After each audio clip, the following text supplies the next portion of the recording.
You're listening to Conflict Radio on the Conflict Radio Network. Greetings and welcome to Conflict Radio. Today is July 21st, 2020, and our guest today is Jared Murphy. We've had him on a couple times before, but we're going to bring him on again because we've recently discussed some topics with some other guests, be it Planet X, crystal skulls, and giants, that I wanted to get his opinion on those subjects because I kind of thought it all flowed together. And in a sense it does, and he's going to explain how it all does. So I hope everybody enjoys this show. So we're just going to get right to it today. We will be back with Jared Murphy right after this. Well, welcome back to Conflict Radio. We're with Jared Murphy. Jared, how you doing today? I'm doing great. How are you? I'm doing pretty good. It's been a few weeks since we've had you on. Has anything new broken in the field of archaeology that is interesting?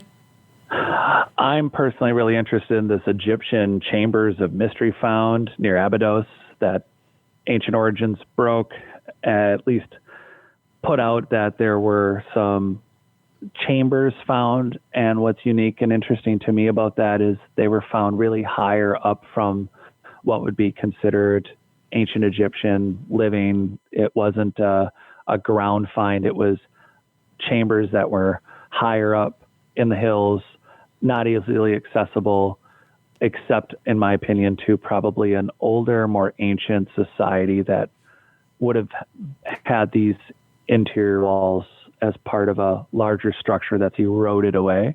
But it's a new find, and it's near Abydos. It's in Egypt, and it's super interesting. So did they find anything inside? You said they're caves or they're ruins that have been carved out?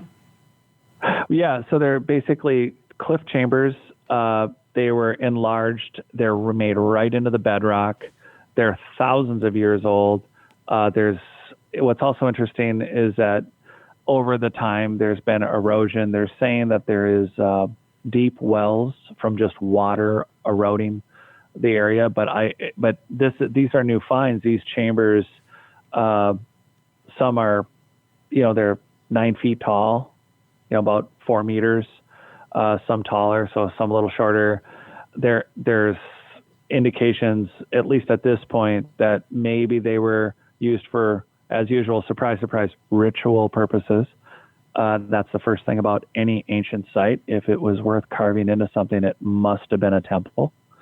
And as far as any other details on it, there was just simply that it could be from the area, just maybe a stopping point before you bury your dead.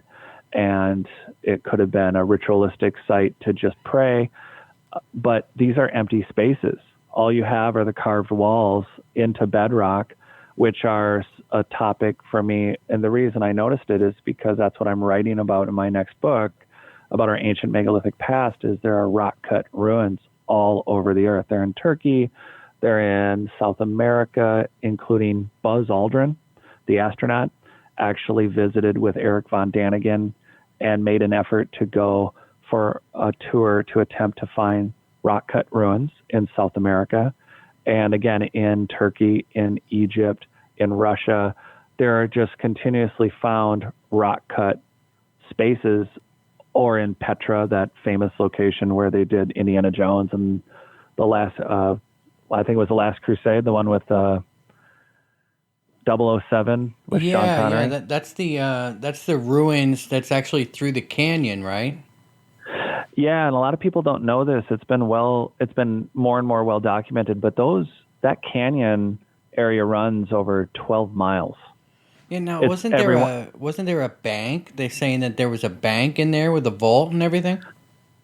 Yeah, well, they're calling that the location where they were on their horses when you see Indiana Jones, they're calling it the bank, and it looks like a bank, but in reality, what's behind it or why it was carved, it's not known. But there are internal, and this is one of the interesting feats about this area is that there are rooms, that there are chambers that are over 300,000 cubic square feet.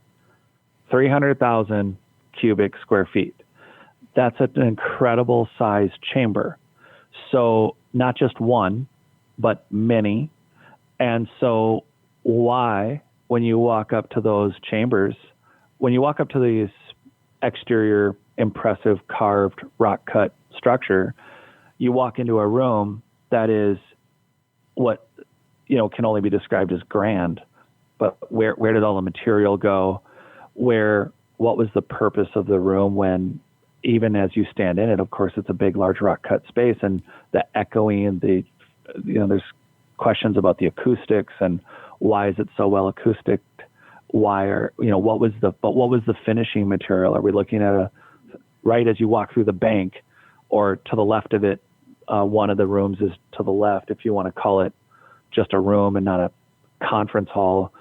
But at 300,000 cubic square feet, did it have 3 floors? Did it have 4 floors? Did it have metal or wood or plastic as an interior finish? Because this entire valley has the same similar rock cut spaces that appear to be not for catacombs, for what we see under Italy or in some of these locations where it's like, oh, this is where you bury your dead. There's just a cutout. But what if those cutouts were actually part of communal living spaces for long-term security against either maybe falling asteroids, meteors, not great weather conditions? So these spaces could be way more useful as in the original setting. They could have been more for living.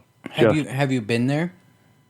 No, not Petra. That would be amazing. I haven't gotten the chance to go there. I hope to get there one day too. I'm curious if there was a space there that might have been used as a landing pad for spacecraft, or not even spacecraft, but maybe even craft from ancient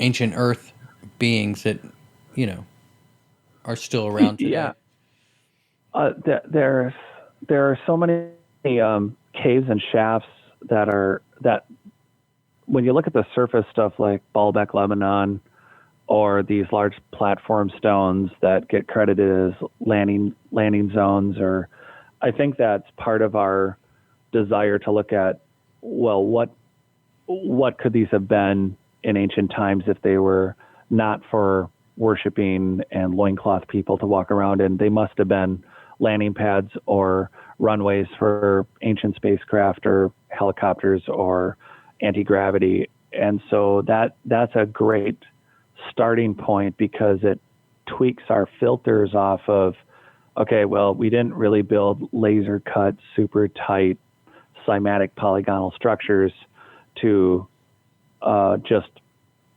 put a temple oil lamp on one wall. These structures are too complex. And so part of getting that filter off of our timeline is wrong. I mean, that's part of, what my whole book, It's Not Aliens, Worse, It's Us, is about, is this ancient high technology is right there in these giant 3,000, 2,000, 1,000 ton polygonal, landing stones, in that they're so large and cut. Why would you build that big if a tank or a ship or a giant Hercules transport isn't landing on it and taking off? And so it makes sense.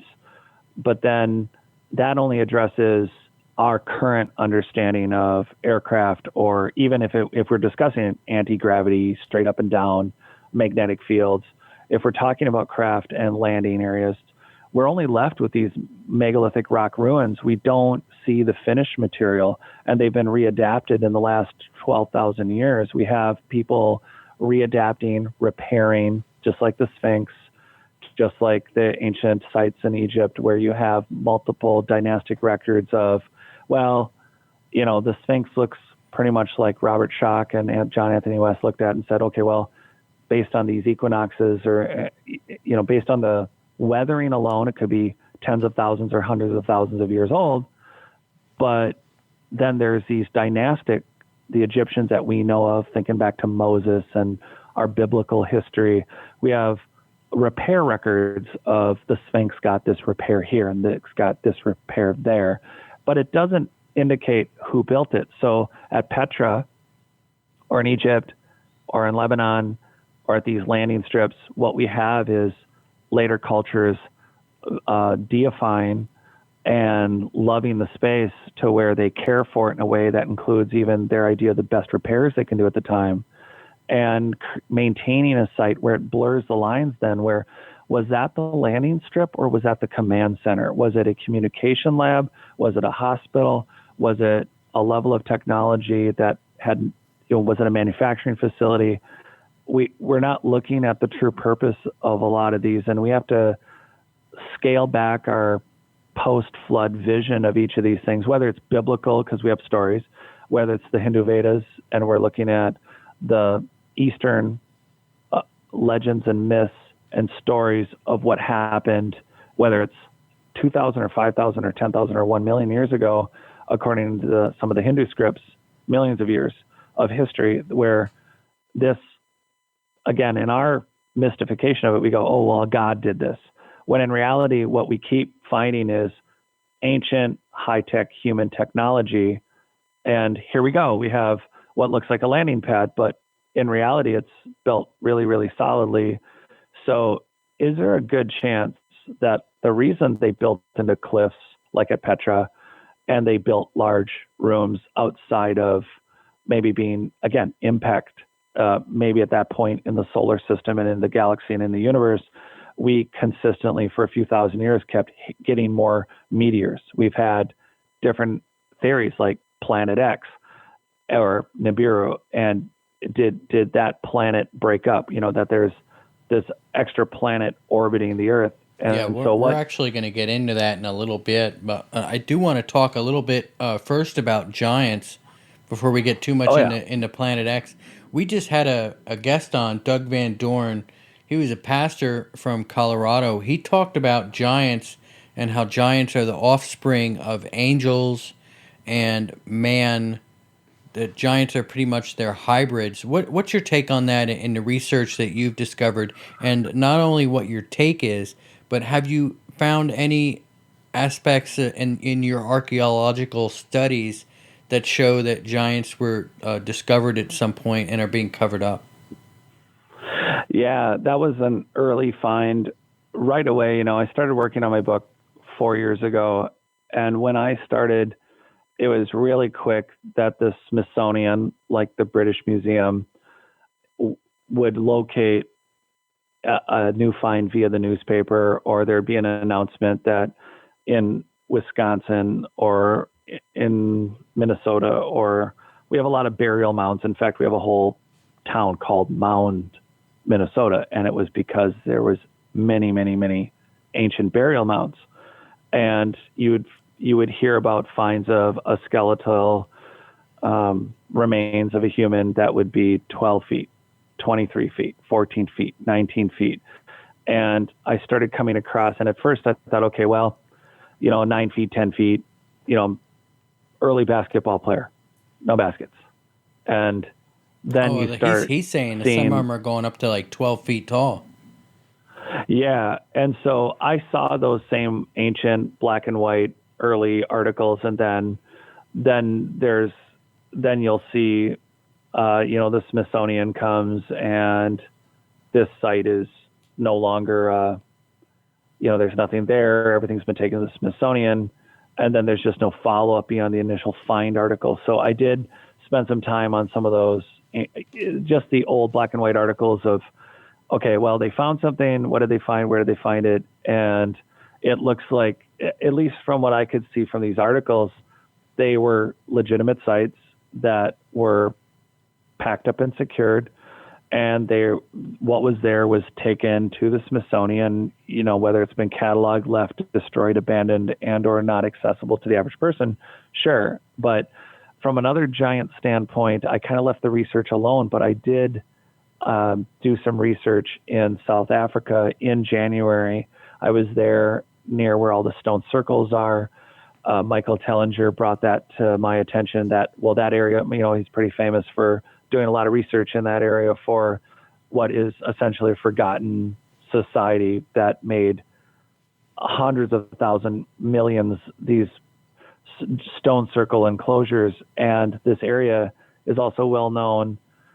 It goes as far back from at least a legend standpoint and some written information to Sumer and the biblical times, and was possibly, as far as a gold area, gone to and mined by the Anunnaki and mined by ancient Egypt and the great nation of Zimbabwe when it was still a nation. And we know very little about them, but the idea that giants were involved in the mining of gold, that they were either creating slaves or that there were, we're talking back to the Anunnaki, and from a biblical reference, that South Africa has many, many legends. There's actually, everyone's going to have to forgive me about this, but I met a gentleman and his son from a local Zimbabwe.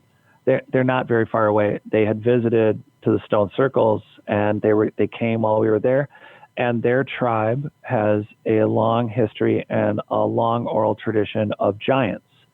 And it's not a surprise. It's not a shock. Giants were real to them. And it's an oral tradition that dates back over a couple thousand years.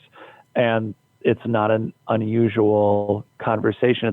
Wasn't just their tribe, but you have this entire area with fossils that are frequently ground fossils, that a lot of the plains of the area that I was in, which is just, for everybody who doesn't know South Africa, it was Johannesburg is about in the middle, and I was east of there by a couple hours.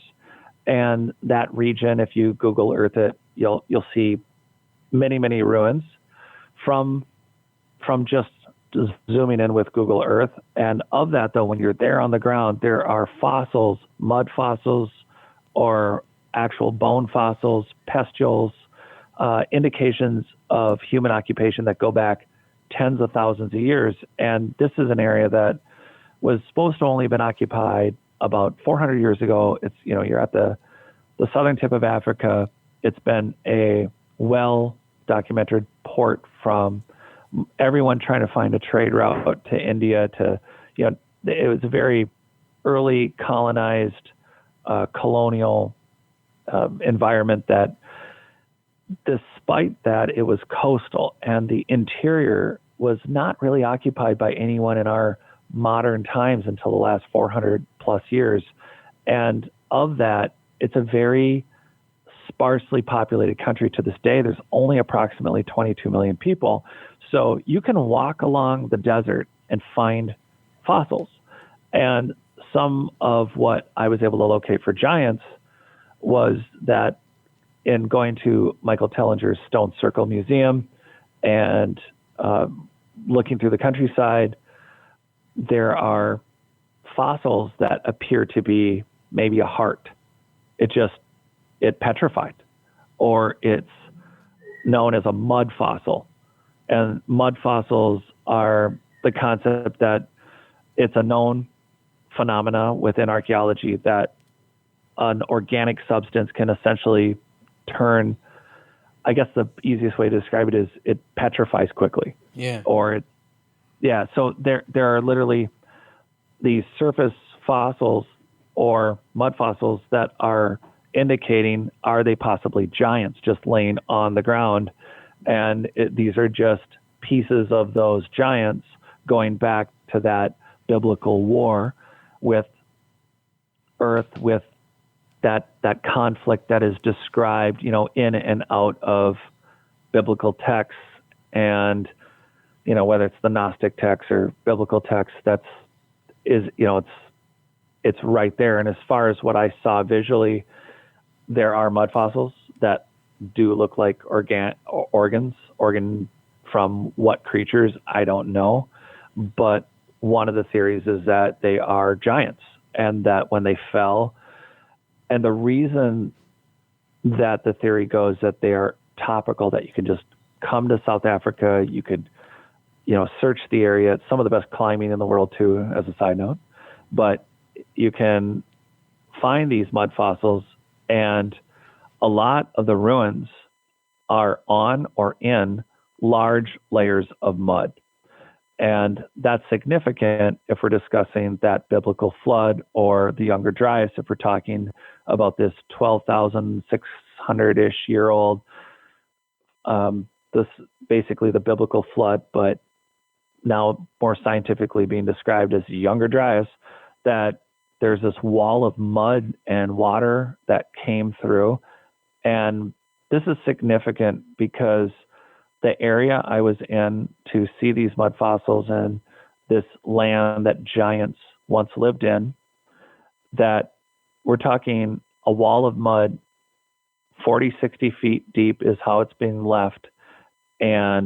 Or if it's a consequence of a tsunami and flooding, and then the mud is just sifting. Either way, we're talking about an area that's approximately, the average height I was at was about 5,000 feet above sea level.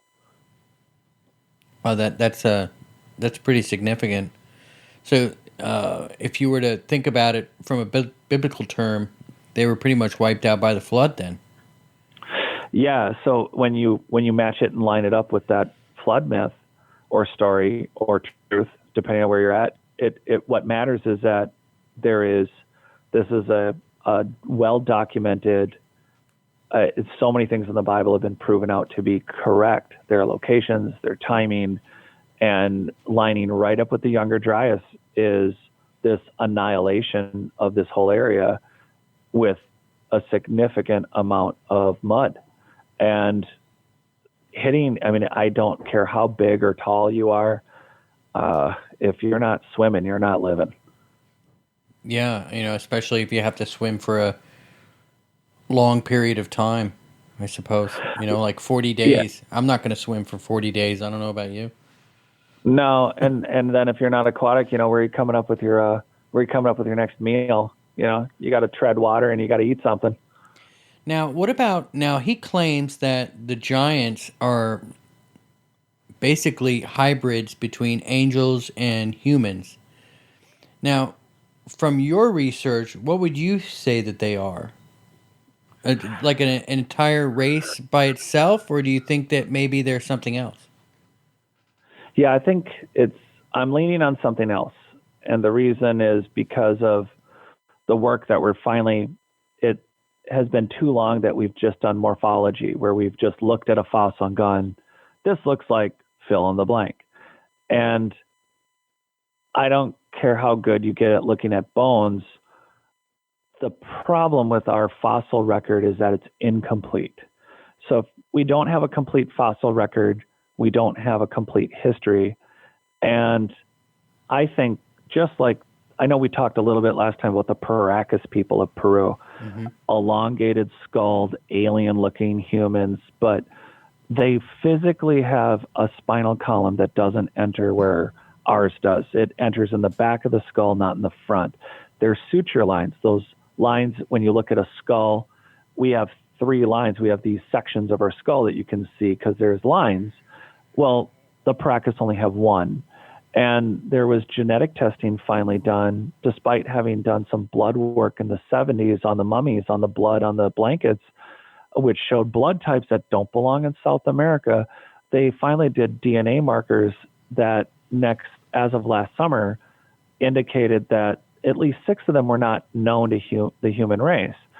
So when you mix that with the work of Michael Cremo, you have solid paleoanthropological evidence that humans, as we know them, have been in a variety that we are not fully documented in, that have gone on for millions of years. And so there's a lot of things that come up then when we hear a story about giants and we hear about aliens, or we hear about angels, or we hear about that there was Anunnaki and the post. Again, these are all documented human understandings of different faiths, religions, folk, history, Gilgamesh, that sort of stuff. And at the end of the day, What we don't have to compare against that we're only starting to do is this DNA research on like the Paracas and on other mummies. And so what we're finding is a greater variety of humanity and these genetic indicators, if we now compare them to these stories, is, and I think, showing that we have a high-tech ancient human ancestor that could trick, trip, change, morph, and choose the gene expression they want, whether it was, because they were doing it with plants, animals, and each other and themselves. So just imagine, like, instead of going in for plastic surgery, if you needed to be really tall and strong and work with maybe larger blocks, and not because this is not ending with giants built the pyramids. This is just simply that I think that humankind was around long enough that some of our ancient survivors from maybe the Younger Dryas or maybe a more recent cataclysm, maybe in the last 8,000 years, when there was still Doggerland, where England and Ireland and France still connected and part of New Zealandia was still a continent, maybe that there was memory of very big and tall humans that were giants. And the stories got built around them and the legends got created. And it's crazy to think that 4,000 or 5,000 years is not very long when we think that prior to that we were all loincloth people. But the giant ruins that we find, like the big buildings you brought up, the giant structures that look like landing pads, but they're really just foundations, or they're part of walls to really high-tech buildings, because of finds like the Paracas and giant skeletons that have been found. I believe Bolivia has a 23-foot human skeleton that they found that's in one of their museums, and nobody ever talks about it because who wants to talk about a 23-foot human, right? That's terrifying. And it's not something that would accept, mainstream academics to, they're not going to tout that one on the cover of Archaeology Digest or on the Smithsonian or National Geographic. And so it doesn't fit that paradigm. But here we are with a wider, that's the thing, is that we have to be open to the fact that there is a broader base of humanity based on what we have found in these ruins with these people, including the Paracas and their genes, and what we're finding in other animals. The idea that these giants were only placed here either by extraterrestrials or a god rules out the fact that, just like we're doing genetic experiments now with 3D printers and printing meat to printing replacement hearts and livers, that the reality is that it would be very easy soon, maybe in the next 50, 80, 100 years, for us to customize, again, instead of going in for a nose job, going in and saying, well, I'm on this assignment and I'm working in this area and I need to be 23 feet tall and I need to have this kind of a bone structure. To manipulate our genes right now, we know that it's possible. We created sheep. We just copied a horse. You want something new in the news? We just genetically cloned a horse and it came out perfect. And these are the kind of things that we're doing with genetic technology now. But if we've been here on this planet for millions of years and we were building the superstructures that we cannot come up with an explanation for, we're talking about, do you want to build a giant? How do you make a chicken before an egg? It's really simple. You engineer the chicken. Engineer a creature. Or how easy would it be to build the pyramids if you had giants as your workers? Right. So let's just take the complexity of the blocks. The fact that they found, Dr. Joseph Davidovitz wrote on this, the father of geopolymers found, and it was backed up by people from Egypt and from Yale, that there are actual geopolymers in the Great Pyramid, as in they patched and repaired it. But as it's already been stated, you would have to cut, and from Aswan, the blocks that make up the pyramid, if you cut one moved it and placed it every 2.5 minutes, 24 hours a day, 7 days a week, for hundreds of tons for some of these blocks and more, you would have to work for, I think, 26 or 28 years to put this thing in place. If you had an army of giants, if right now I think the guy from the Game of Thrones, I'm blanking on it, the giant, I think he's called the giant, right? The big guy that he just broke the world record for deadlift over 1,000. Oh, you're talking about the mountain. The mountain, yeah. He did the, and you know what? Forgive me because I read all 5 books and I couldn't remember his name offhand. And all 5 books, brilliant stuff. It was fun. But this guy just broke a world record at, I think, what was it, over 1,100 pounds. He deadlifted. And what would an average 23-foot tall person be able to deadlift? Nobody ever talks about that. They're like, well, you make an assumption. They're a giant. They could lift a lot. But really, what does that really look like? Is 1,000 pounds even a thing? Is it just kind of irritating to move? Is it like a heavy bag of sand that you buy at Home Depot? Yeah, I mean, to a giant, 1,000 pounds would be nothing, right? I would think that the muscle ratio on someone that's big, someone should really do a calculation. Yeah, it'd be like you and I trying to move a 50-pound bag of cat litter or something. Yeah, so realistically, you got 2 guys, you and I, working as a team and working with larger blocks. But and this is why every time we start, I think it's important. Every time we talk about this in an interview or we're moving forward and we're thinking about our ancient past, this is where we got to do 2 things. One is there was a human society that could trip out their genes and go, look, let's you and I be 30 feet tall for the next 6 months. So we're going to program our genes to do that. 2, we got to lift heavy blocks, but more importantly, we have to make those blocks connect together so that they cancel out earthquakes for this area. So we're going to build this structure that's a giant frequency energy power plant. But not only are we going to cut big blocks, but they're going to fit together perfectly on every side, and they're going to either communicate or cancel earthquakes. So we have to have measurements and machines that can record those details. And so when we cut each block, we want them to fit together really, really, really tightly.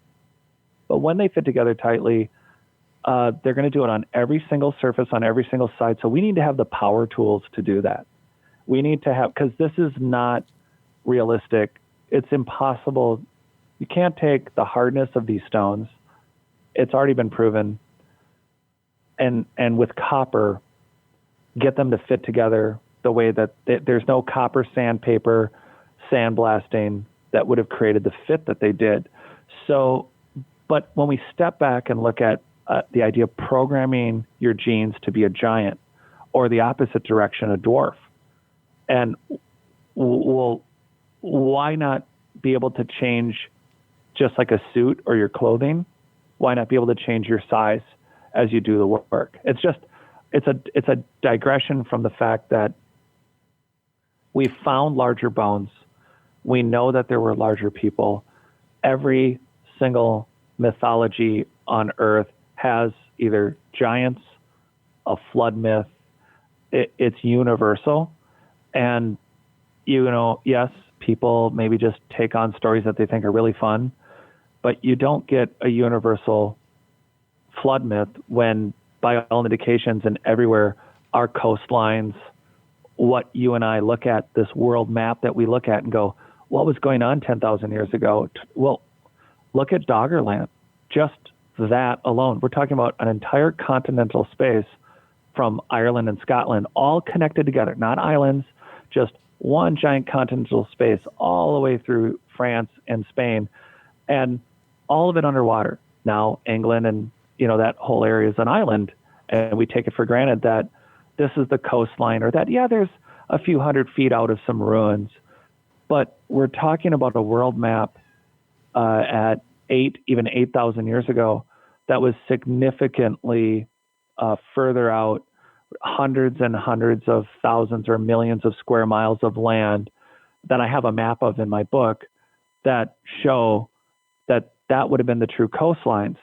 So the story, the snapshot of where people were working and what people were working on and where is not an accurate snapshot. Just like in Egypt, for years, people talk about how 90% of Egyptologists today, standard academia, will say 90% of Egypt is still buried. And we've now, through like Sarah Parcak and the Global Explorer, when she won the TED Prize, I think it's been 3 years now, she used satellite imaging to contrast the cold stones under the sand and was able to map out thousands of structures. And she won the TED Prize for this. And so we have this story of ancient Egypt, Sumeria, these coastal areas, and these biblical stories and these Hindu stories. And again, tribes in Zimbabwe, and we're talking about giants. And we think, well, how possible could that be? Well, first you have to look at the full picture of what we're always looking at when we tell ourselves, is it possible or not? And part of it is, what did our coastlines really look like? So where were those total population centers? And what do we know about the human record in the genetics and what we find now, like the Paracas, and just the variety of the human physical cranial spinal column genetic structure, and what we know of Neanderthals and Denisovans. And again, there's a theory of evolution that, well, there might have been giants, but maybe they were a subspecies. Maybe they happened and then they bred with humans, and then that these are all side strains, that they were all independent, or that they were, or the theory is that they were lineal. But those are theories. But what we do know is that we keep finding these different races of, or genetic types that are close to humans or are human, but they're not the same as us. So we know that that's true. And so now we have this broader picture. And I think every single time we hear a legend or a myth or a religious conviction of giants, specifically, like anything else, we need to absolutely respect the dividing rod of the story is always pointing to some truth. It's frequently can be embellished. It can be changed for dramatic effect. But the truth is that we keep finding proof that somebody at some point saw a dragon. And I don't mean a dragon, but they may have seen a dinosaur, and they may have seen a giant, and they may have seen what appeared to them to be angels. And it may be just like Eric von Daniken in Chariots of the Gods. It could be, it's very popular to say it was aliens, because it's been very hard for us to look at our past and say we were capable of genetically changing ourselves, building with frequencies and waves in mind and earthquakes, and manipulating our genes like we change out tires on a car. If that's not too much for everybody to listen to right now. Yeah. Do you think that they are trying to clone giants today? I think every time we see this, I don't know what the medical term right now for the giantism, where you end up with Andre the Giant, like the very famous Princess Bride / wrestler, Andre the Giant. You know, he's famous. And then there's a lot of really tall basketball players, or, you know, we see these times, or like that Chinese basketball player. I think he's one of the tallest that we've had. And we look at this and we say, okay, well, this is just a natural, the explanation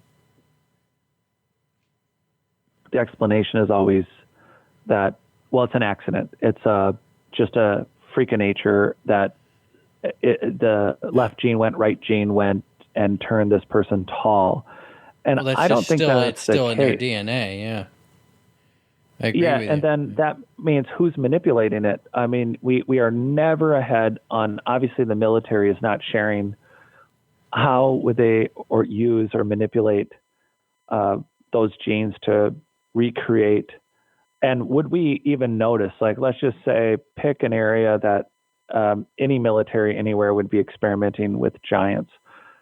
Would they be experimenting with humans, or would you even notice like when I think the Russians came up with those giant bunnies that are, they looked at creating a food source that was quick growing, that would be very valuable to the human race. And they manipulated bunnies to go to like 75, 50, 60, 80, 100 pounds, these giant bunnies that they grow very large, and it was supposed to be a food stock. And a lot of people have them as pets, but you'll see them holding up and you think they're holding up a St. Bernard. Oh, they're massive. I've seen them, yeah. Yeah, so what are they doing with humans, and are we ever going to see it? Because there's so many underground bases, there's so many facilities where it's not like you'd let a 20-foot or 15-foot. That would be an accomplishment. Even at 13 to 15 feet, you're talking about one hell of a big human. Yeah, I couldn't even imagine standing next to somebody that tall.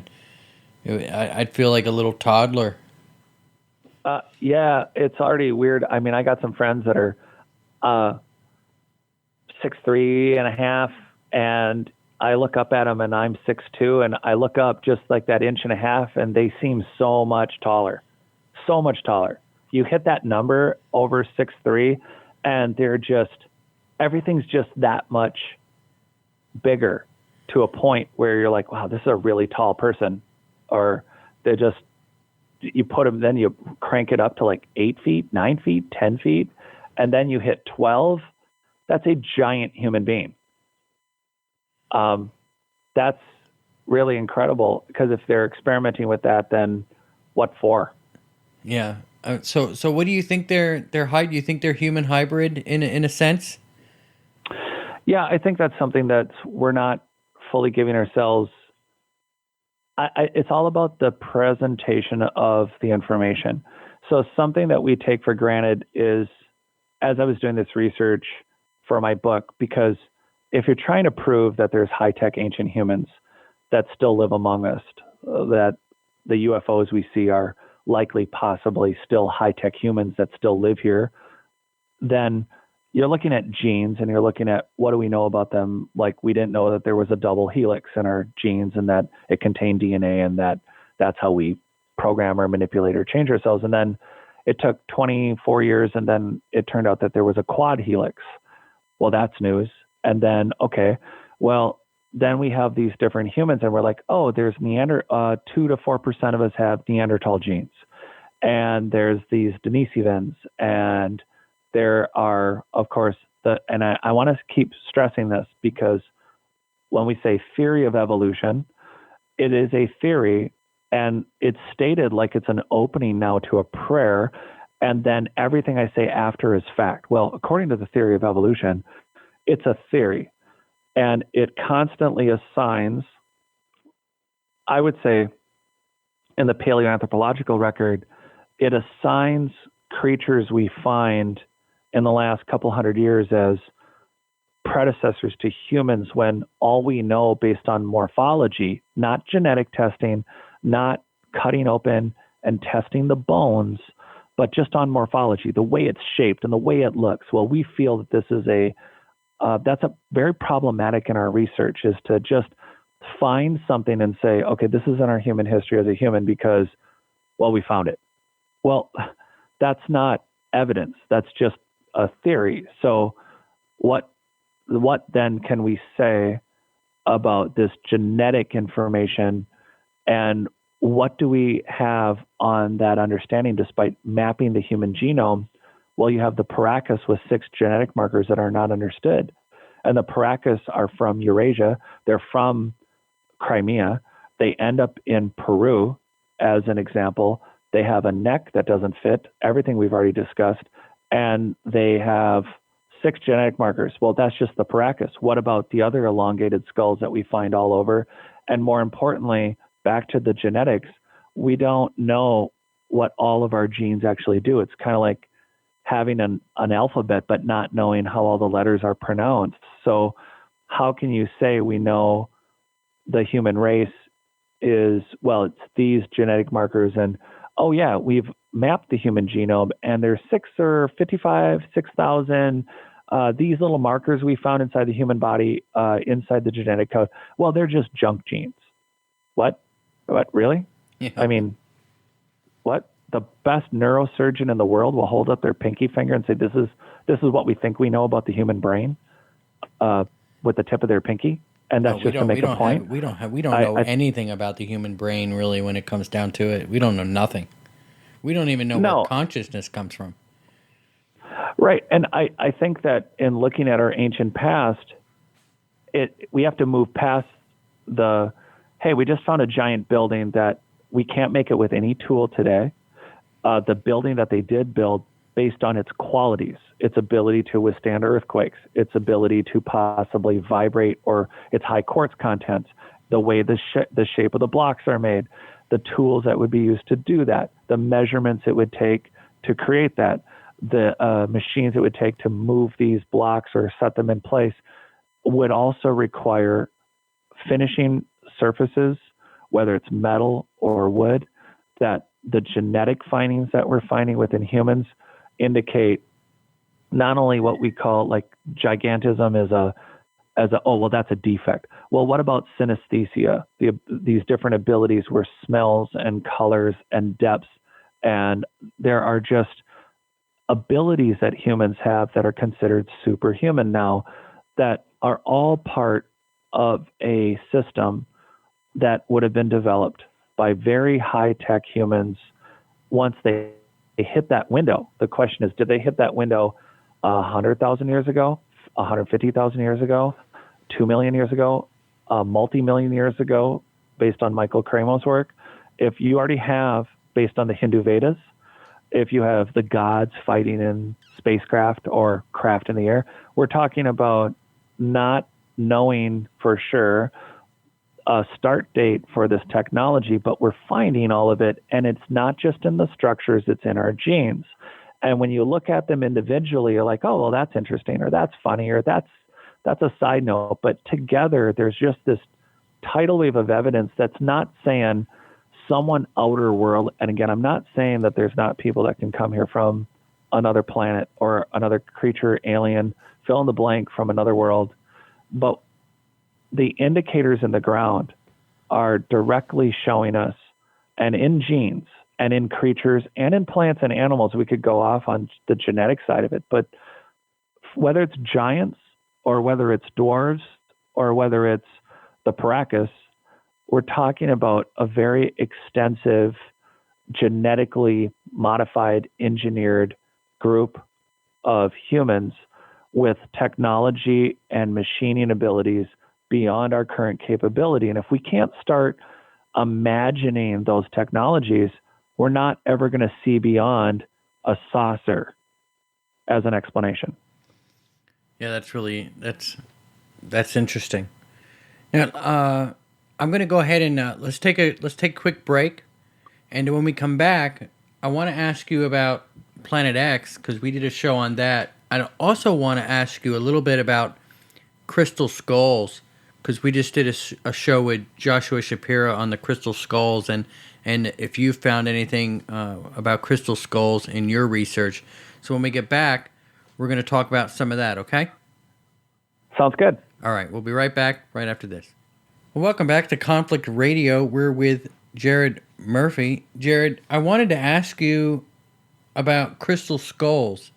Did you find anything in your research on ancient humans and ancient civilizations about crystal skulls? Now, Joshua Shapiro thinks that there are 12 main crystal skulls, and they're held by the people, ancient humans that live in the hollow earth, that will eventually bring the skulls out, and when they're all reunited, there's going to be a great big awakening and whatnot with our consciousness. It kind of falls in line a little bit with your theories about the ancient aliens, or not ancient aliens, but the ancient humans that we think are aliens. And I was wondering what you thought about crystal skulls, and have you run across that at all? Yeah, I got really fascinated with the Mitchell Hedges and the story behind it, and getting into the crystal skulls, and just, okay, well, it's really hard to work with crystal, and the personality of the skull itself, that it was a difficult material that it could crack, it can break, it can shatter. And so, what was the purpose of the skull? And, from what I could find, there's these, mostly what I found was South American. Yeah, there are crystal skulls. Yes, they were used in maybe ritualistic practices, or were held by nobilities, or used in rituals by priests in South America for different practices that we don't have a lot of documentation due to the annihilation of most of the South American anything that was written. Unfortunately, due to our conquistadors, we have lost. But the codexes, the information is very limited. They're very rare. And so, of the crystal skulls and their purposes, that as far as, again, post-flood, antediluvian culture in South America, ritualistically, they were used. But then what were the other purposes? Were crystal skulls, high technology, crystal information containers? You can hold so much information in a crystal. And are they part of a larger machine that you could either plug them into or jack them up into, or that, it's the same information that, and I kind of just want to touch base on all of like the generals of it for listeners that maybe haven't done too much on crystal skulls, and obviously you just did a pretty extensive show on them. So I think that the only story that I've heard in person being a personal experience of absolute weird anomalies going on was actually from David Hatcher Childress, personally. And David Hatcher Childress is, obviously he's done a lot of writing, done a lot of research, does a lot of different shows. And from a researcher standpoint, he actually had the Mitchell Hedges skull in his possession in his personal home. And he definitely, from his personal experience, hearing directly from him, there were just anomalies, energy anomalies within the home around him. And so the idea that this is a high-tech, ancient, or alien piece of technology that would or does have communication properties like a giant Wi-Fi box or a high-tech computer that just, to us would look like a crystal ball. Those are all, I'd heard the theories, and then my direct experience is really just Childress's direct experience with it, with that skull. Yeah. And then, and then the research goes that, well, there's different ways to machine them or create copies or, so.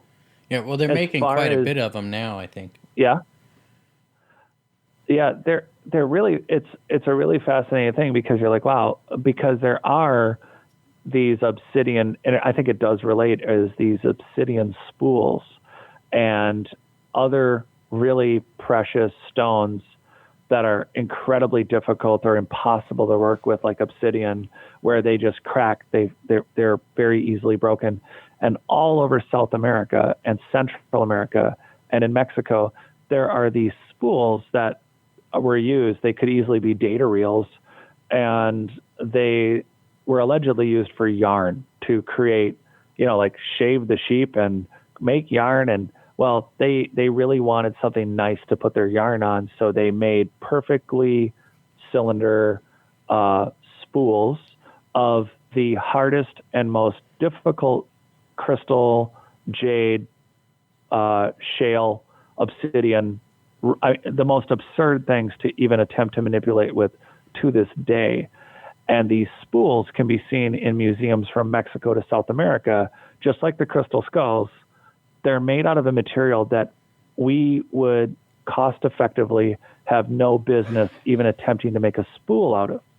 So is it a high piece? Are these ancient skulls replicas, mimics of just another technology seen by a more ancient culture?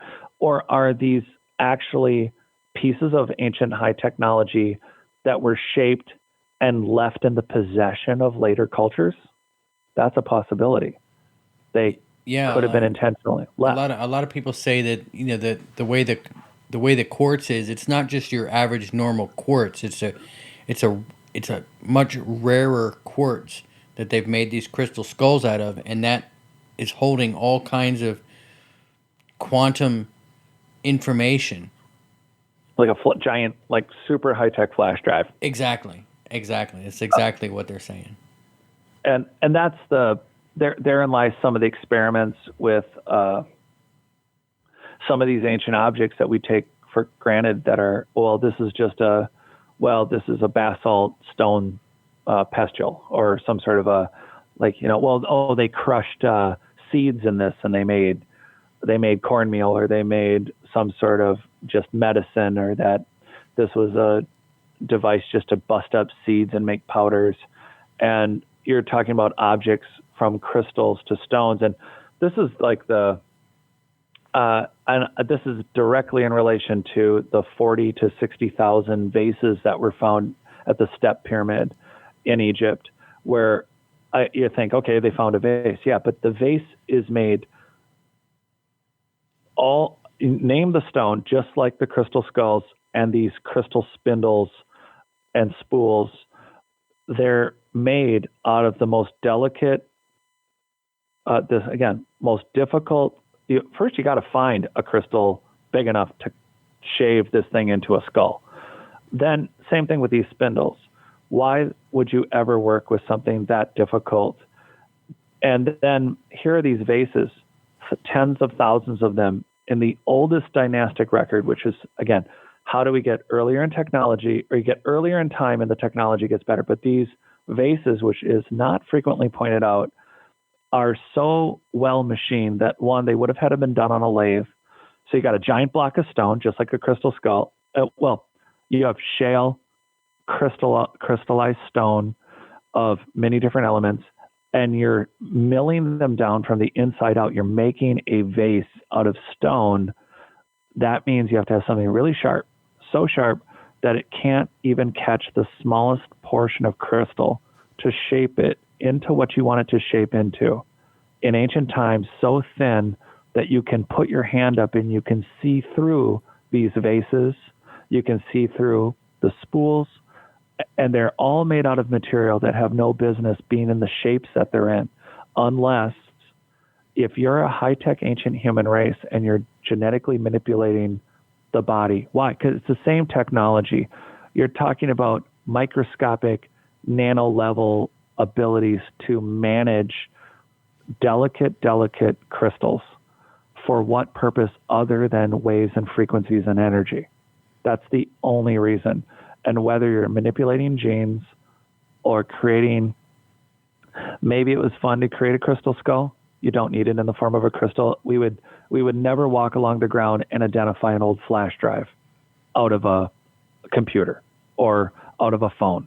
One of our Android phones right now, or one of our, pick the technology, but a hard, non-moving, simple little piece that actually contained gigabytes, which is something that I talk about in the book about genetics.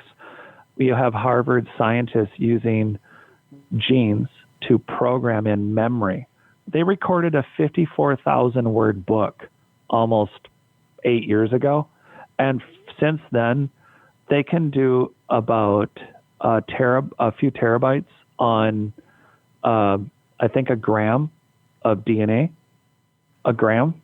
Yeah, and you're talking about massive amounts of information can be stored within the human body. Think how much you could store in a skull, or forget the skull, just a crystallized structure that big. Yeah, but if they didn't carve it into a shape of a skull, we would never pay it any attention. Right. So maybe it was a piece that they wanted us to hold on to, because you got to wonder, because there's a lot of debates. There's a lot of different considerations. If you have ancient high-tech humans that either survived one, two, or multiple catastrophes, and they also didn't get along with each other. If the survivors of this, except instead of, like the TV show Lost, instead of an island of groups that don't get along, just imagine the whole planet, only they had to pick up all this old technology after some massive event. And some of the groups developed back one direction, the other direction.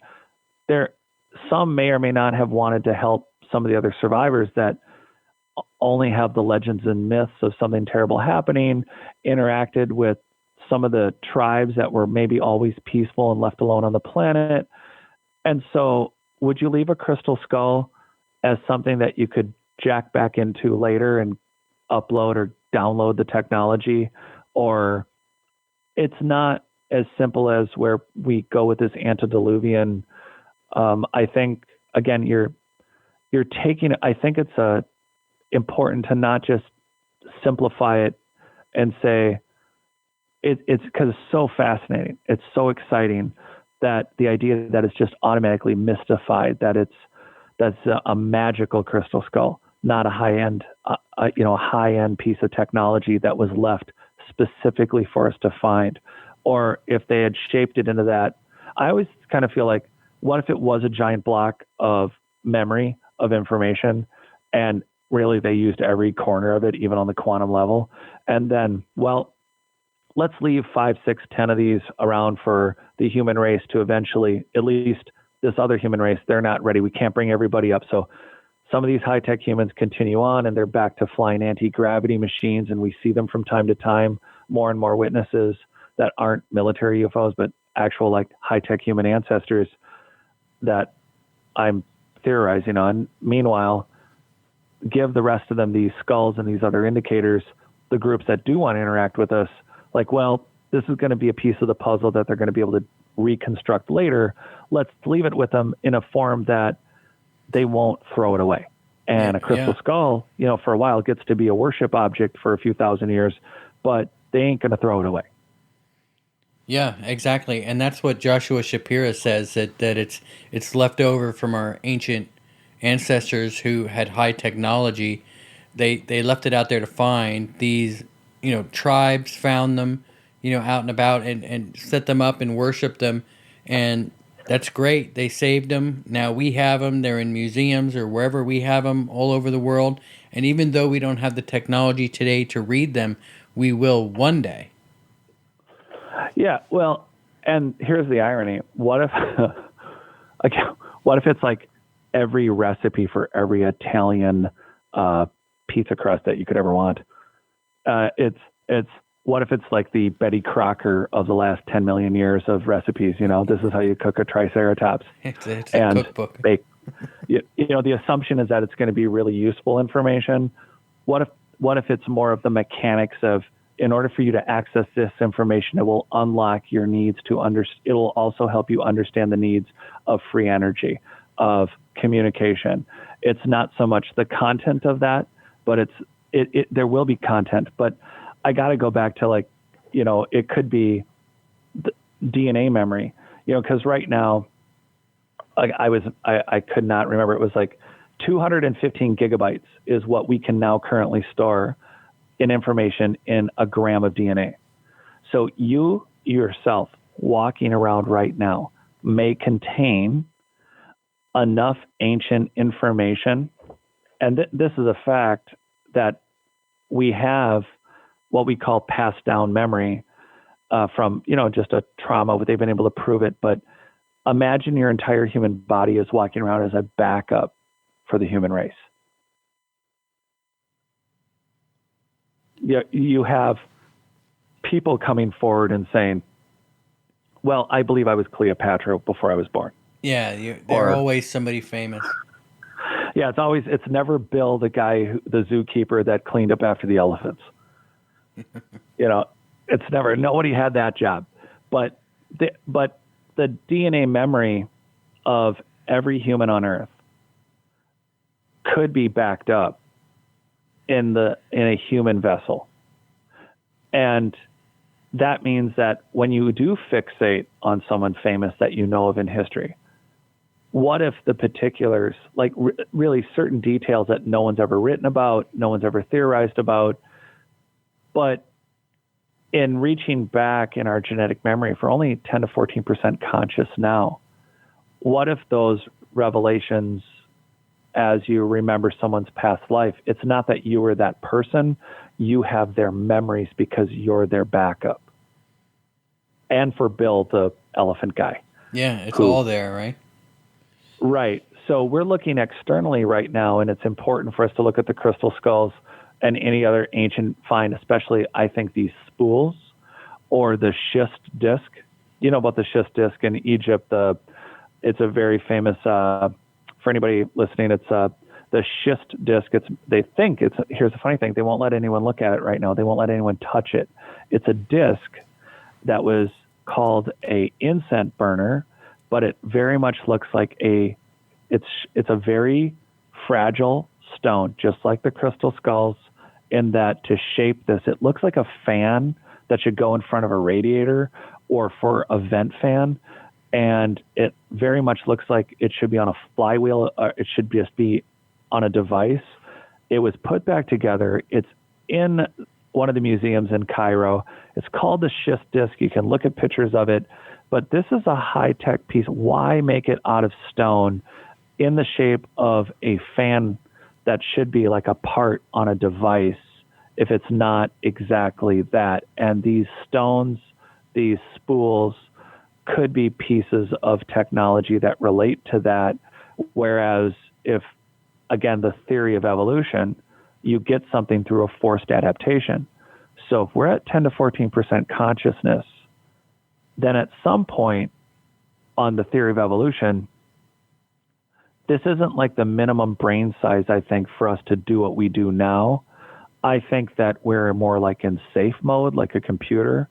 And when you look at things like the crystal skulls, these spools, the schist disc in Egypt, and so many other items like it, you're looking at what appears more like the very consciousness we're living with, and these abilities we keep reactivating are indicators that all of it were part of a memory, energy, communication system. So whether it's an external device like a crystal skull, or whether it's your actual DNA and you're having flashbacks, or you think you're having flashbacks to a past life, it's more like you accidentally every now and then connecting to what may have been a wider organic computer system. So, yeah, and that's if our entire existence isn't a computer system, like a hologram, as some people believe. Yeah, which pill do you want to take? If you could. That's interesting. I'll tell you, there's so much fascination in all of our history as far as what all of this really is, what's really going on, what's our reality. It's so interesting. I have the pleasure of speaking to so many different people, as far as, the history of humans and what's really going on. My mind is blown on a weekly basis, it seems. Yeah, and then I think part of it is self-experimentation. It's like, how do you apply it? And there are people out doing these things, and by apply, I mean like people like Wim Hof, the Iceman. I got the opportunity to meet him. I write about him in the book about being superhuman. They called him the Iceman because he had held 26 world records for everything from running a marathon barefoot in shorts at 20 below zero and maintaining his body temperature, and being and in multiple settings, multiple times, being video and documented by scientific teams to consciously control his immune system, his inflammatory response.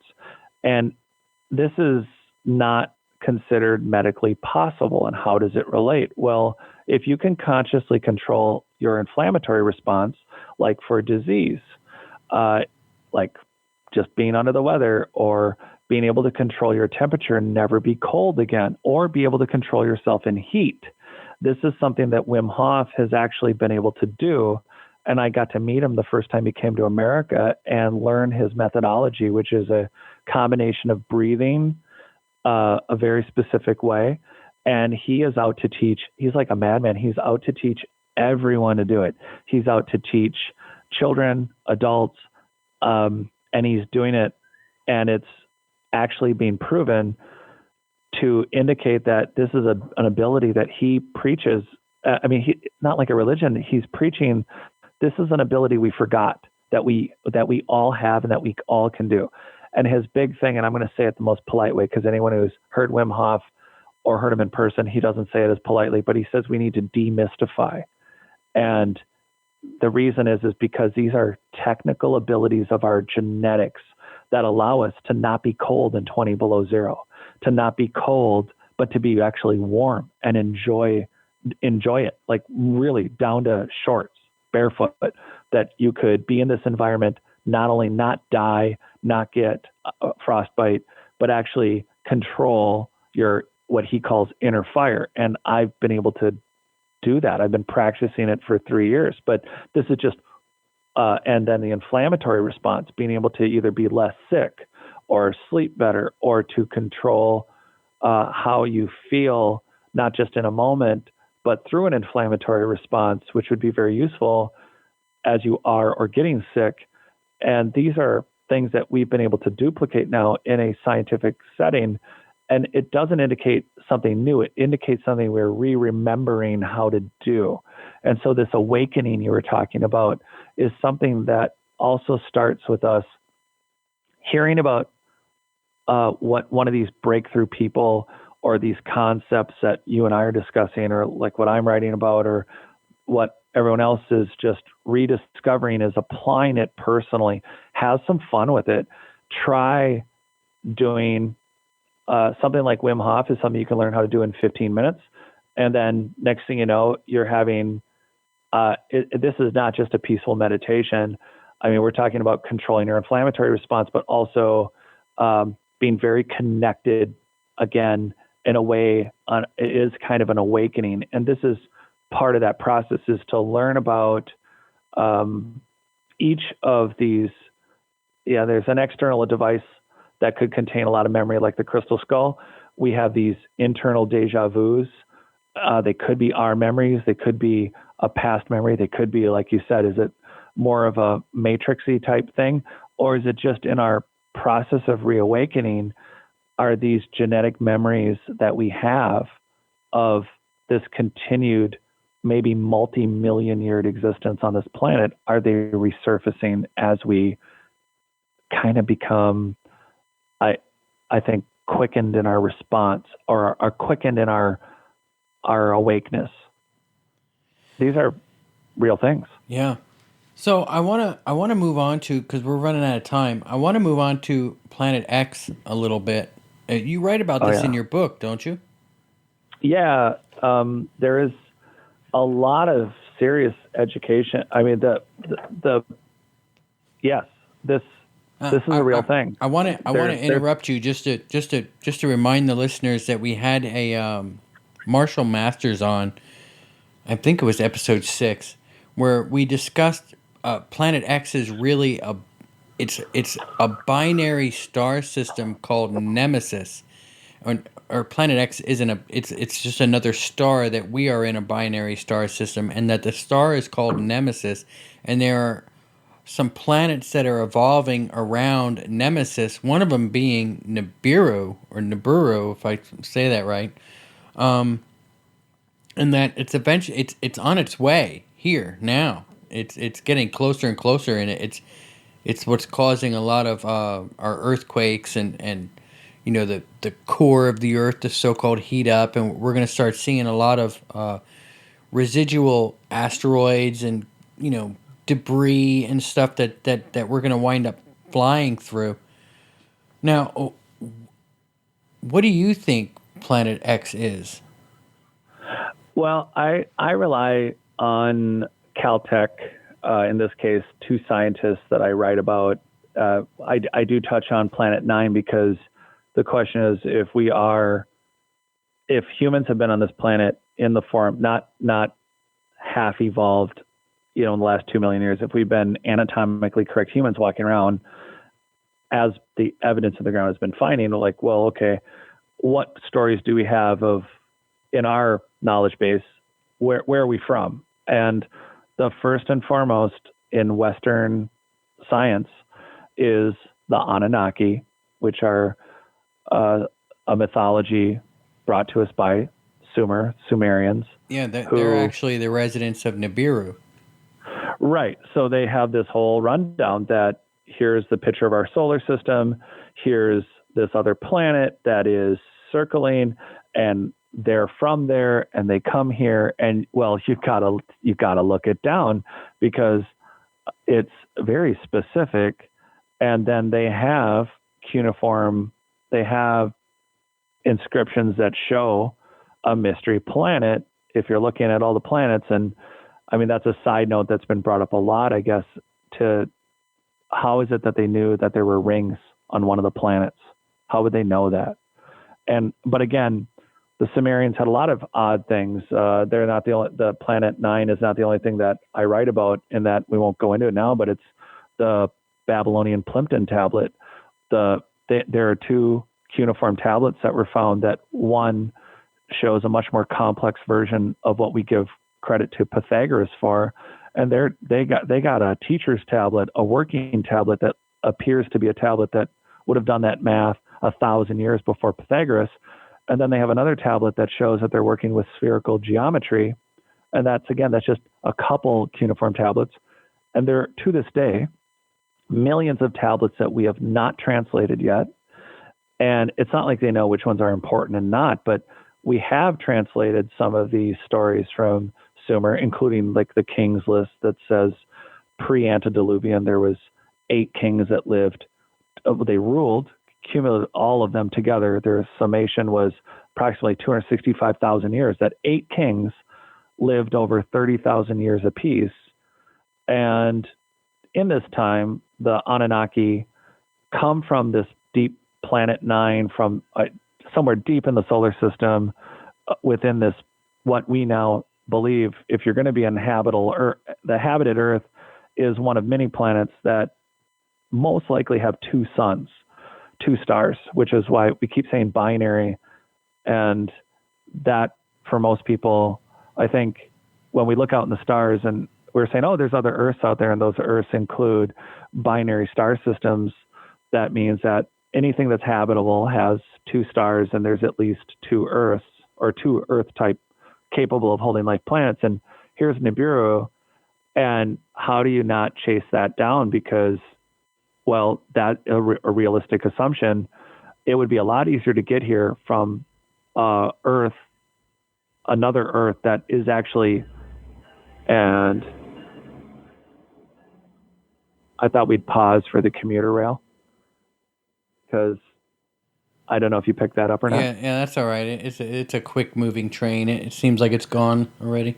It is. All right. Yeah. So these Caltech scientists that I like to quote, Constantine Battigain and Mike Brown, they mapped out a hypothetical orbit because they were able to draw on that. I don't know if he touched on this or not, or if you talked about, they were able to map out, based on that outer ring, the Kuiper belt, or a Kuiper belt, the band of icy objects that we have around the solar system.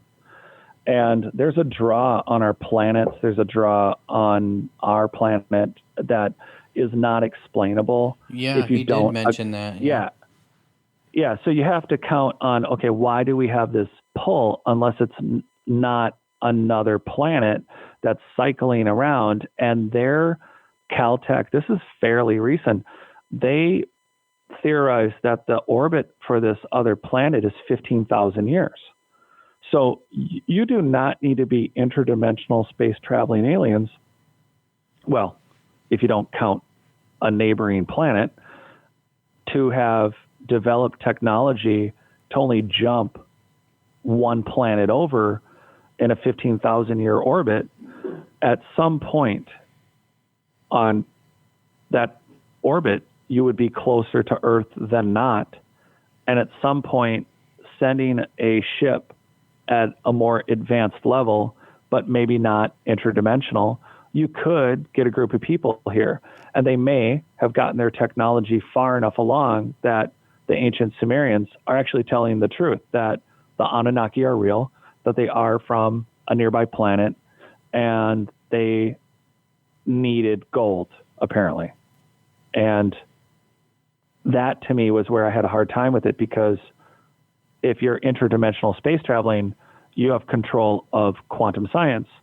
And of that, what does that mean? It means that if you want to pop out a 3D printer and grab a series of atoms from the air and you want to create gold, you don't need to go to another planet and mine minerals. You Yeah, just well, print them. they wouldn't be interdimensional if they were coming here from Nibiru every 15,000 years. No, no. Obviously, they reached a certain level of technology that they had become space traveling.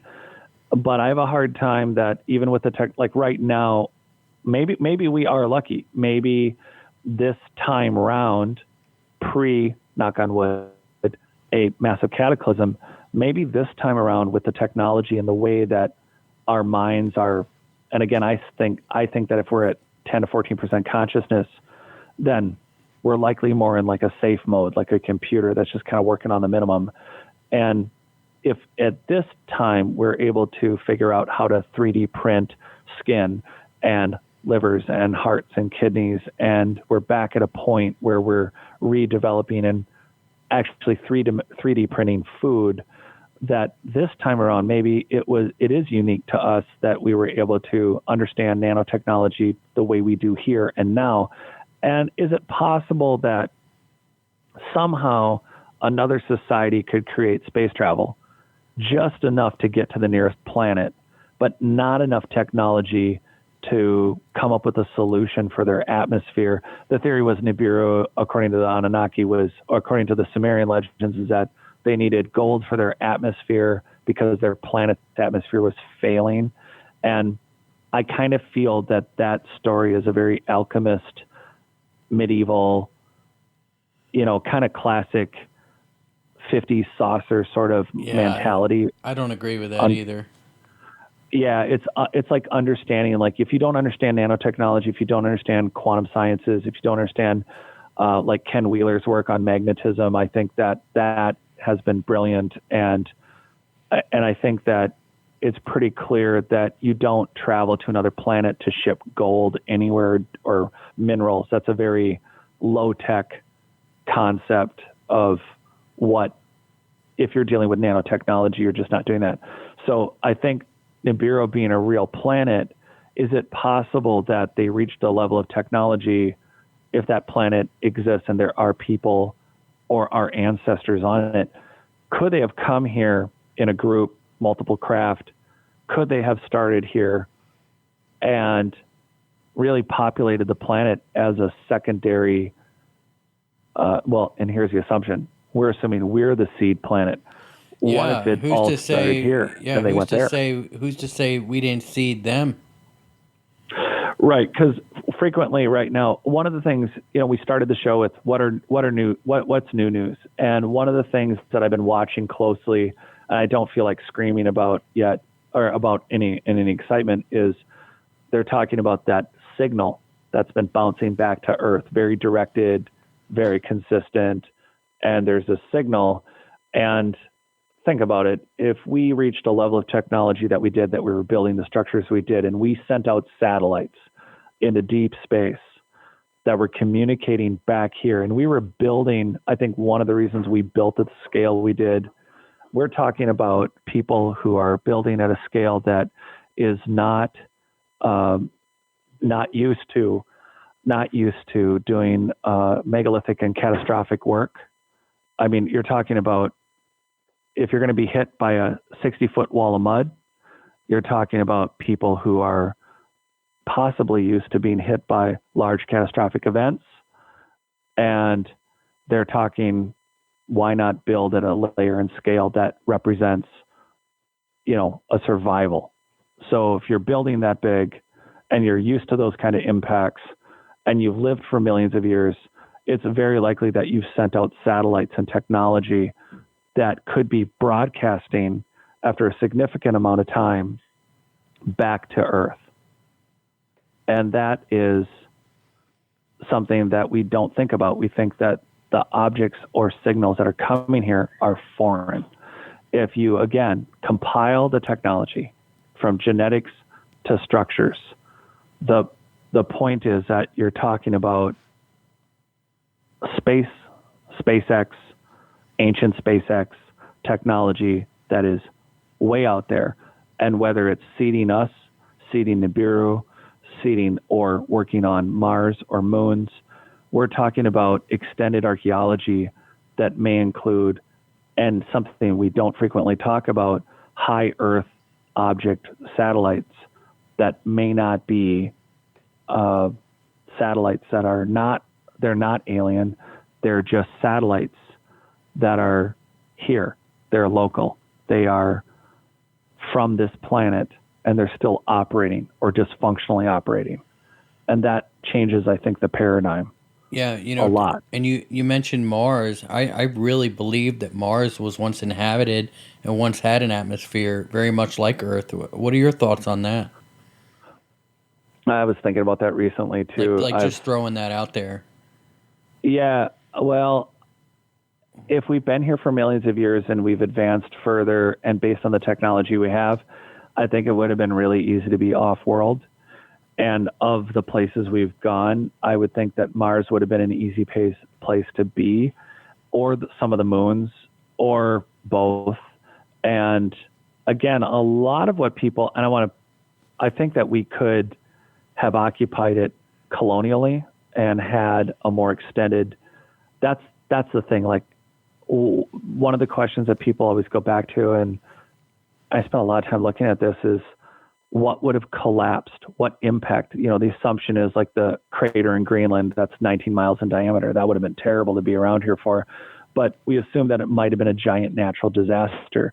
The question then is, what would be that disaster if it was actually war, if it was a fight, if it was a conflict between multiple locations, and really just a human conflict, an advanced human conflict that left this planet devastated, Mars annihilated, and Nibiru lost in space.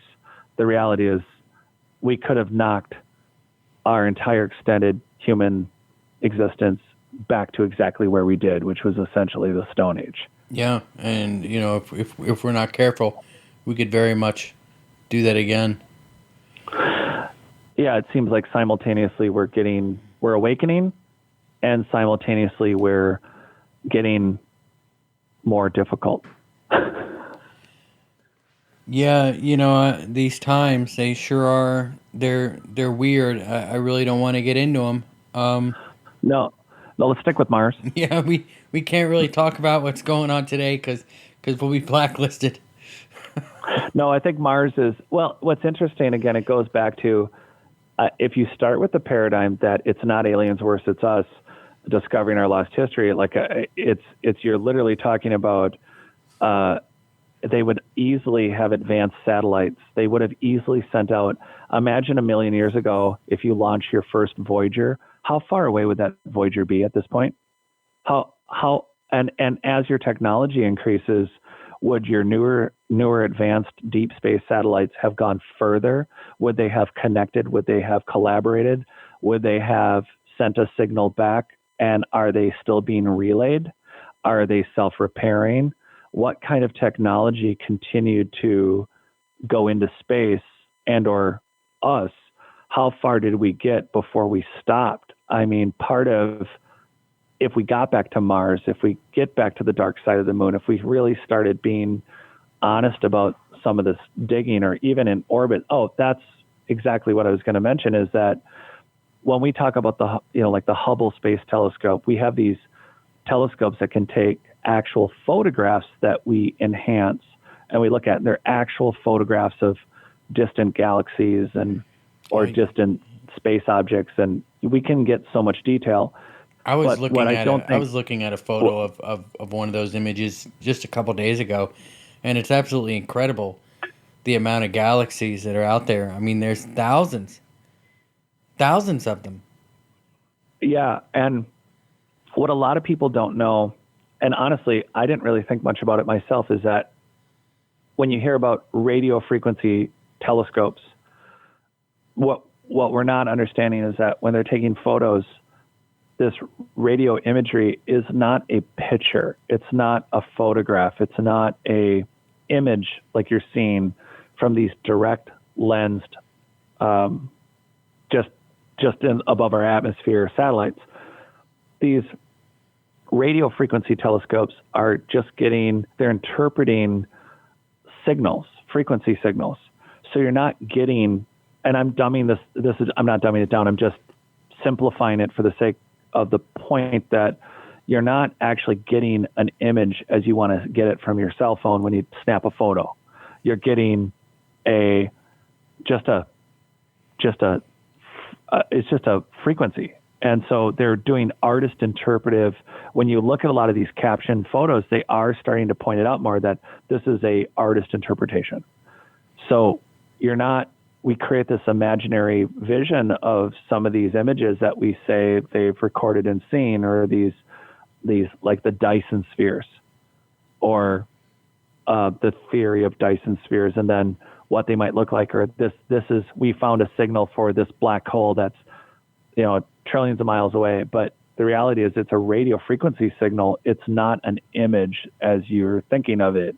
And so as we it's so hard to back up and go, look, we got really advanced. We had a lot of technologies. We would have sent out satellites. We would have sent out space stations. We would have gotten maybe beyond Mars. And what's left of those stations or buildings, or you fill in the blank, could still be there, and they maybe have been pounded by meteors and you name it, and dust storms, and just wasted.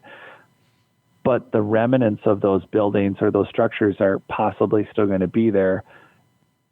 And more importantly, the signals from some of these satellites that they could have sent out could easily be coming back now. Yeah. And we just don't recognize the signal pattern. Now, let's say, for instance, that this is a binary star system, and we did have Nemesis come through, say, 15,000 years ago, give or take, and it was being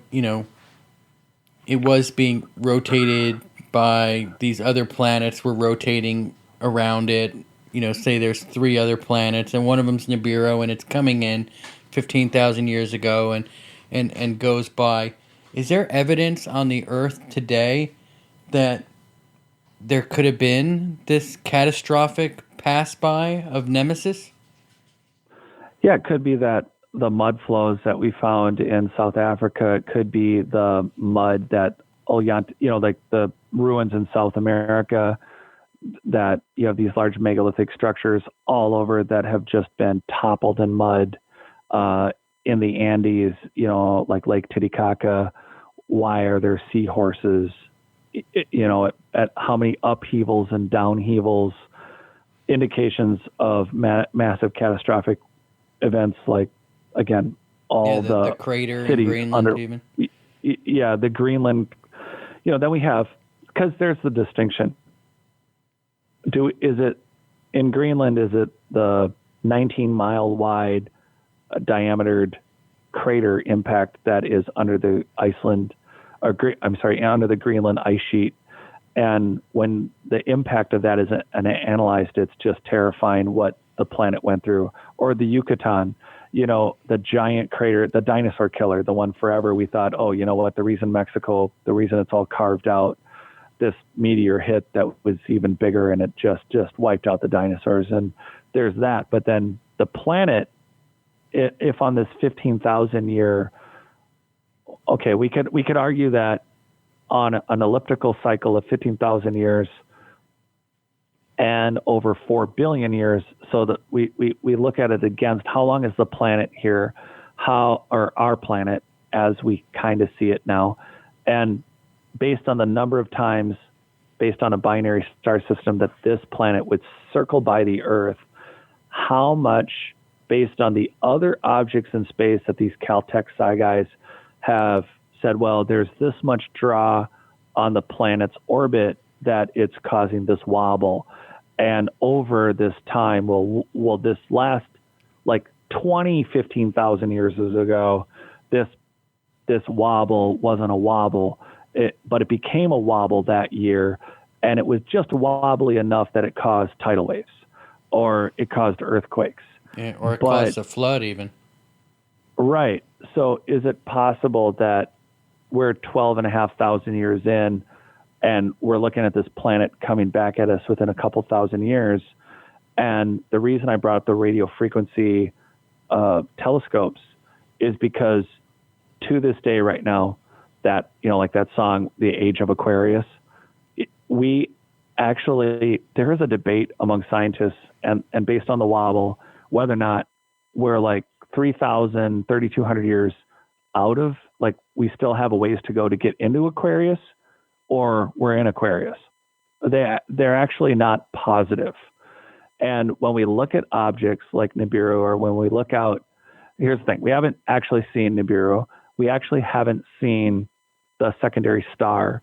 And we have these telescopes that we're pointing into deep space and different areas. And, for everyone's basic conversation here, if we want to use a really high-tech, trillion-dollar, whatever it costs, satellite to take a picture of anything, there's a lot of scientists around the world that have to wait and present like, hey, I want to borrow this telescope for so many minutes, and I want to point it in this direction, and I want to take pictures of blah, blah, blah, blah, blah, blah, blah.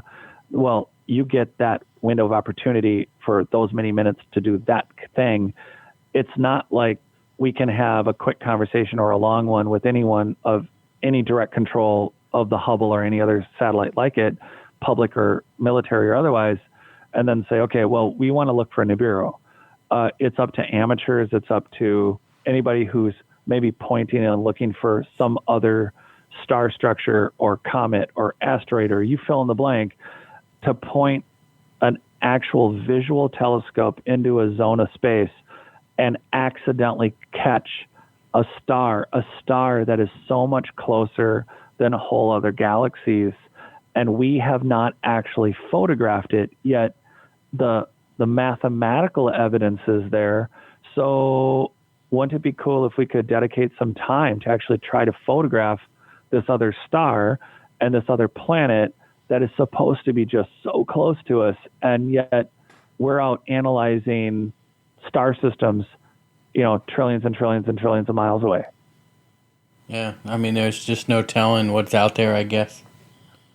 Yeah, and I guess it comes down to priorities. And I think that being more conscious that the human history is much more complex than we've been leading ourselves to believe, and as we realize that it's more complex, I think there should be some priority to map more of the ruins that are underwater, in deep water, and also in near deep space, to look for this binary star and get a photograph of this second Earth system that very much could be attached to our own planet.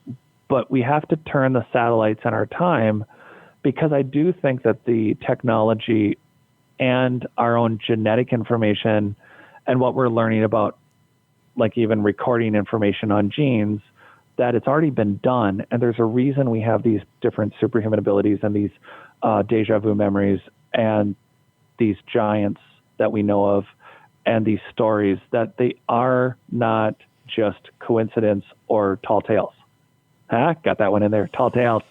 Yeah, there's definitely those mudslides in Africa you're telling me about. Do we have them dated? How long ago did that take place? Well, there's photoluminescence, and there's a lot of different ways to date things around mud, organics that have been left in them. But it's just like stone. We have very limited, we have no way to date stone or sand. We literally need one piece of sand to do this photoluminescence, but to actually accurately date, we can't. We don't know.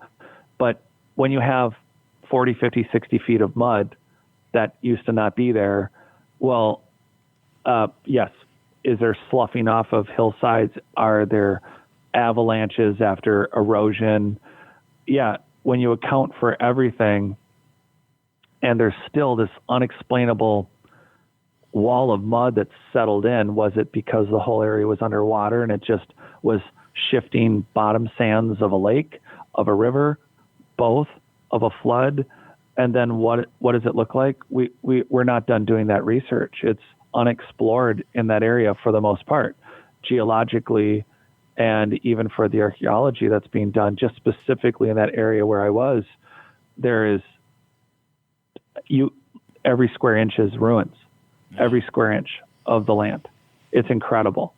And there's almost no information on it. And so this mud wall, you can see it at Tiwanaku in South America. You have giant megalithic blocks and stones in layers and layers of mud. And again, you got seahorses in Lake Titicaca. It's almost 13,000 feet above sea level. South Africa was at 5,000, where I was on average, where I was at was about 5,000 feet above sea level. Pretty safer place to be if the water rises. Not a bad place to be. But then at 13,000 feet, you got Lake Titicaca with seahorses in it. I mean, at some point, you got to stop scratching your head going, oh, that's interesting. Oh, that's fascinating. Yeah. Well, isn't that a mystery? That is interesting. Jared, where can people find you?